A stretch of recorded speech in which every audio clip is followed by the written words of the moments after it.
I now give the floor to Kenneth Deere. Thank you, Madam Chair. I will try to be in 5 minutes. We would like to thank the Permanent Forum and in particular you, Madam Chair, for beginning a study on the issue of borders and trade in regard to Indigenous peoples. For the Haudenosaunee, this has been a festering issue since the colonizers divided North America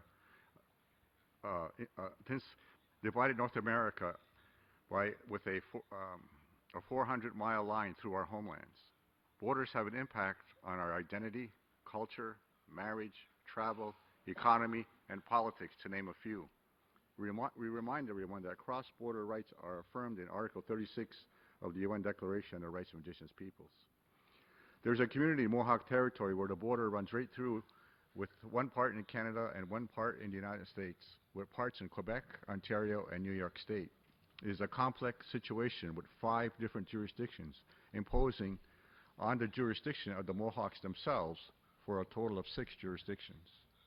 The former UN Special Rapporteur on the Rights of Indigenous Peoples, Professor James Anaya, who visited the community, in his report on Canada, stated in his recommendations, quote, "The federal government should work with Indigenous peoples in international border areas, in particular the Mohawk Nation and Akwesasne, to remove barriers to their free movement within their traditional territories," paragraph 95. Despite this, there is no free movement in the community of Akwesasne. Vehicles are seized by the Government of Canada simply for driving from one part of the community to the other. We urge the members of the Permanent Forum to visit Akwesasne for a few days and experience the oppressive nature of Canadian border regimes. The Haudenosaunee has been able to work in the United States, even though they live in Canada, without getting a work permit or a green card. Green cards are for immigrants. The U.S. is now asking Haudenosaunee to get green cards. This is insulting for people who have lived here since time immemorial to be treated like immigrants. Another issue is our right to live in our homelands, whether it be in the United States or Canada, and still be Haudenosaunee. There are recent cases where Haudenosaunee from the U.S. had to apply for immigrant status in Canada to live with their spouse or just to move into one of our communities or face deportation. It is absolutely insulting for Haudenosaunee to apply for immigrant status in our own homeland. The Haudenosaunee have long been using our own forms of identification, including passports, to cross the border between Canada and the United States for decades. At times, and in particular Canadian border officials, have made it difficult for us to pass freely through our homelands. Our new identification cards will surpass the security standards by both the U.S. and Canada, as these new cards will coincide with the continuing Permanent Forum study on Indigenous peoples and international borders. The Forum experts should be able to monitor its implementation and see how our border rights are respected. Trade is a part of every culture. Our trade routes in North America are today's rivers and highways. We traded in all 4 directions.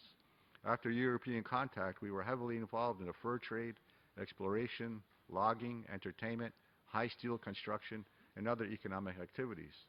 However, the Indian Act and other discriminatory policies imposed by the Government of Canada curtailed Indigenous peoples' participation in the general economic engine of the nation-state. For decades in the modern era, we were not allowed to file claims for lands that have been taken illegally. Respect of our land rights would have contributed to our economic security and economic well-being of the larger society. Instead, we have developed alternative economic systems that took advantage of our reservation reserve status. This alternative system has generated economic growth better than any government-sponsored programs and created hundreds of jobs across our communities.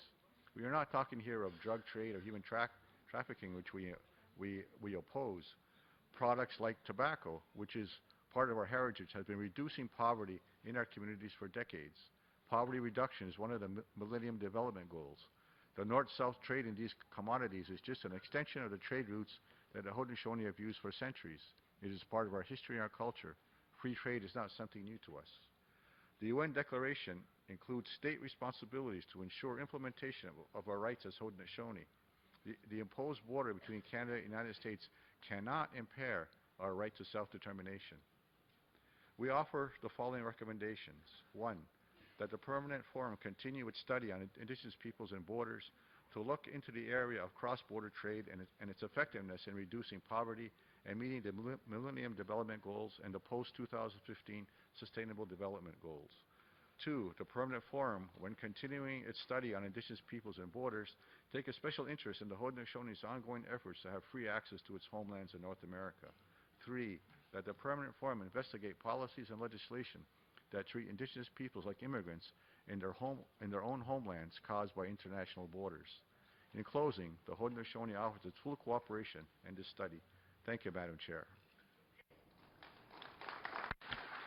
Thank you, Kenneth, dear, for your statement, and I absolutely take on board your comments and suggestions for the continuation of the study.